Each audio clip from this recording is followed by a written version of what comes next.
Good morning लोगोफोर आंनि गोसो गोरबोनिफ्राय गोजोन हामलायनायखौ जासिहरबाय। बाइकखौ एसे सेनखौ बोनानै लायग्रोसै। जोंनि ड्राइभार गोदान सालायगोन। चौद' नै बेलाय मानसि गिदिरखि गारिया स्टार्ट नङा नामा? गारिखौ आङो बारा सालायनो रोङा लोगोफोर माने बावो दाबो मोजाङै क्लासखौबो मोजाङै गानो रोङा होनबाबो लासै लासै सालायलांबाय आरोखि ना लोगोफोर। जोंनि लामायानो आसोला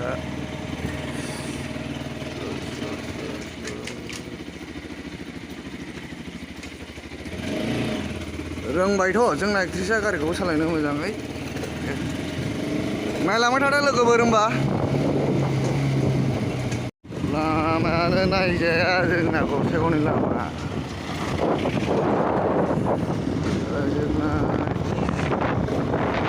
जोंना गोदान बानायगासिनो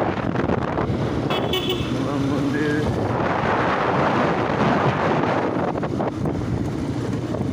गोदो जों जिम खालामग्रा सेन्टारा लासै लासै सालायगासिनो मोजाङै स्ल'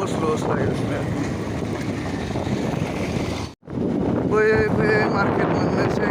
मार्केट सफैबायानो गसाइगाव मार्केट गोसोआव रुसुन स्ल'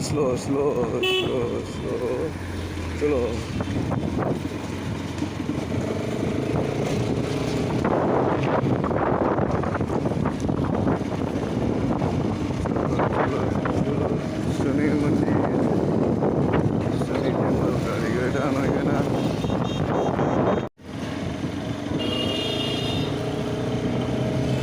जोंनि गसाइगाव बाजार गसाइगाव मार्केट मोनबोबाय। दिनै बाराया जाबाय माबा सुनिबार सेटारडेआव जोंना मार्केट जायो। ओंखायनो एसे भिर मार्केटआ दाबो फुंनि सम नालाय दाबोथ' भिर गैया दायोसो जागोन गसाइगाव मार्केट। जोंनि गसाइगावनि स्टाइल बाजार स्टाइल माने देलायग्रा बाजार ना माथो माने स्टाइल मल बेनो देलायग्रा बाजार मल। सारियालि मोनफैबाय फैयै गसाइगाव सारियालि गसाइगाव बै माबा बानायगासिनो टावार गोदान। लोगोफोर सफैबाय रुनदानावहाय बाइक बानायफैदों माने सेनखौहाय टाइट बानायफैदों सेना लावनायखाय न'आव थांनो नागिरदों नालाय बेखायनो नै सेनखौ मारै टाइट बानायो होननानै लावबाय थायो।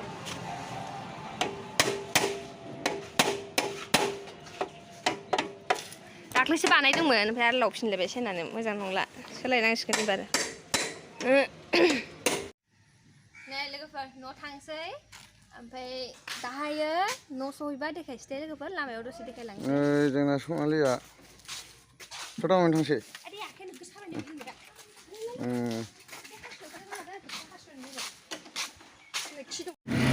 नाय लोगोफोर जोंनि गलिनिफ्राय ओंखारनो नागिरदों। मोजाङै खोनानाय नङा लोगोफोर मानोना आवाजआ मोजाङै फैनाय नङा गारिनि माबाजोंहाय आवाज फैनाय बारबो नाङो नालाय नांलायला लोगोफोर होनबा नायलांबाय थादो दसे भिडिअखौहाय ना नाय लोगोफोर थांगासिनो दं दासो गसाइगावनिफ्राय ओंखारदों। लेट जाबाय ओंखारनाया एसे नायलांबाय थादो होनबा लोगोफोर भिडिअखौहाय आंनि बरिं भिडिअ।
थाराय होनानै बेखौहाय मोजाङै मा होनोमोनथाय मिथिया आङो नै माबाया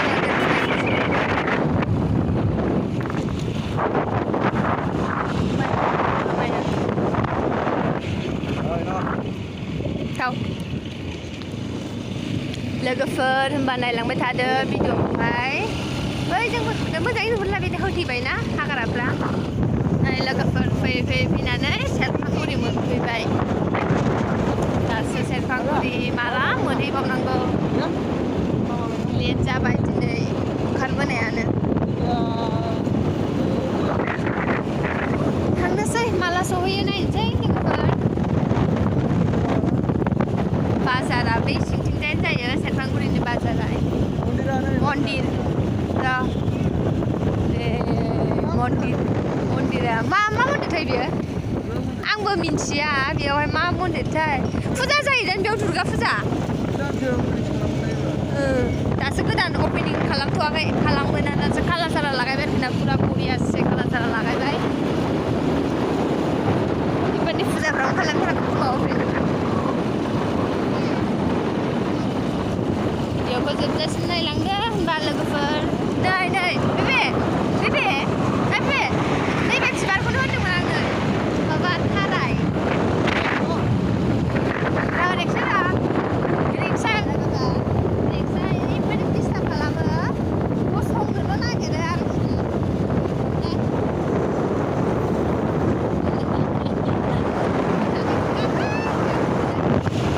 लाब्रा बट होनोमोन नामा नैबेखौ नैबेजों क'क्राझार थांजायो आरोखि ना डाइरेक्ट थांबा थिनालि गोलैयो थिनालिजोंबो ओंखारहैजायो ओमफ्रायो क'क्राझारजोंबो ओंखारहैजायो आं मोजाङै मिथिजोबा खिन्थु आं थिनालिजों ओंखारहैखांबाय ना ओंखारोना माने आं कनफिउस जादोंमोन आरोखि ना माने थांफेरखायाखैबो क'क्राझारजों ओंखारनानै थिनालिजों देन ओंखारनानै थांखांबायमोन आरो बेखौ मिथियो थांखांबाय टुलगेट मोननोसै लोगोफोर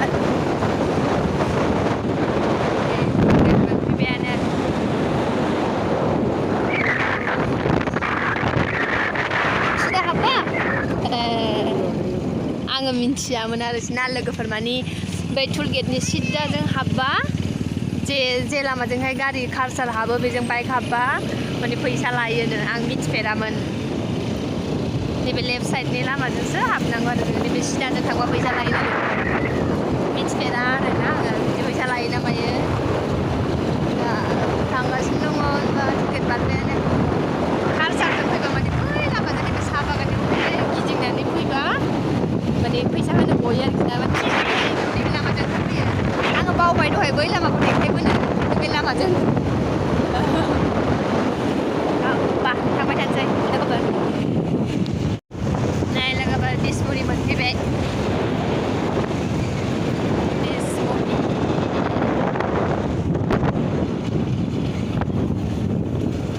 नैबे लामाजोंहाय उल्थापानि थाङो लोगोफोर माबा सरलपाराबो थांजायो ओमफ्राय नैबेथिंजाय क'क्राझार थांजाबाय सिदानो गौरांजों ओंखारहैबाय बे लामाजोंबो बे सिङावहाय मार्केट जायो आरो बिस्कुट मार्केट आं सिगां मादैमोनाव फैनायावहाय फैखांबाय मार्केट सिङाव खेबनै खेबथामसो अनेक बोसोर जाबाय आरो नोंसिना मार्केटआ माने देरसिनबाय लोगोफोर बिस्कुटनि मार्केटआ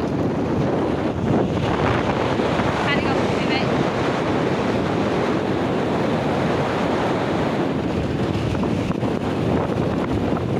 मोनफैबाय लोगोफोर ओरैजाय राइट साइडथिंजाय क'क्राझार थाङो ओमफ्राय ओरैजाय मेरला गामि दं आरोखि ना बिथिंजाय ओमफ्राय लावथिबो थांजायो बे नैबे लामाजों लावथिबो थांजाबाय फिसा फिसा गामि दं सावथालफोर मा गामि क'क्राझार थांग्रानि थाङो राइट दखान माने गोदान नै दखान जोब्बाय बेयाव माला खुलिगोनथाय मिथिला I love Green Village बेयाव धाबा रेस्टुरेन्ट गोथाव मोनजाथारो लोगोफोर बेयाव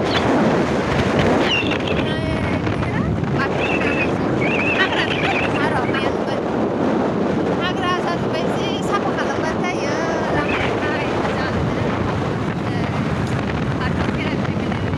सिगाङावहाय सिगांखौ बानायबाय दाबो अपेनिं जायाखैनो आं मिथिनाय बायदिब्ला अपेनिं जाथ'वाखै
थाङो लोगोफोर बेजोंहाय बेजोंनो पिकनिक स्पट मेरला दं दा गोदान जाबाय आरो माने मोनाबिलि पिकनिक स्पट ओमफ्राय मा दंमोनथाय जेरै आं बावलाजोब्बायसो मा पिकनिक स्पट दंमोनलाय बिथिंजाय आरो जायगाया भुटान थांग्राथिं मोनाबिलि दङ ओमफ्राय मा मोनलाय बावबाय आङो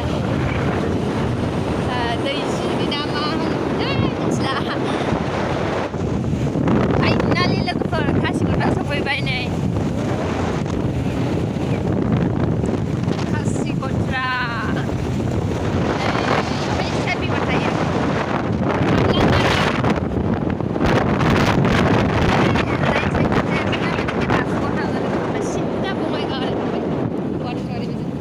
गथ'फ्रा फैयो नैबे गथ'फ्रा दहाय जोंजों बादिलायबाय आरोखि ना एनएस बाइकआनो ओमफ्राय जोंनि आदेसजोंनो बादिलायो फाग्लासो बाइकआनो एनएस आरोखि ना गावसिना ओमफ्राय जोंनि आदेसजोंनो फुरा बादिबोलायलायदों मिन्थावखा दानि गथ'फोर होनबाथाय माथो थांनो नै लोगोफोर दिनै सिनेमा देखायनो दाहाय जों सिनेमा नायनोबो फैनो हागौ नैबेयावहाय गेरेन्थि गैया मा सिनेमा देखायगोनथाय मिथिया बर' सिनेमा देखायगोन गोदान रिलिजथ' होथ'वाखै दाबो बिदिनो गामि देखायदों आरोखि ना लोगोफोर मोनफैबाय गासिबो बोरै सनालि मोनालाय मोनफैबाय लोगोफोर फाइनालि न'आवहाय नै जोंहा जोंनि बायला देरायाव सफैबाय लोगोफोर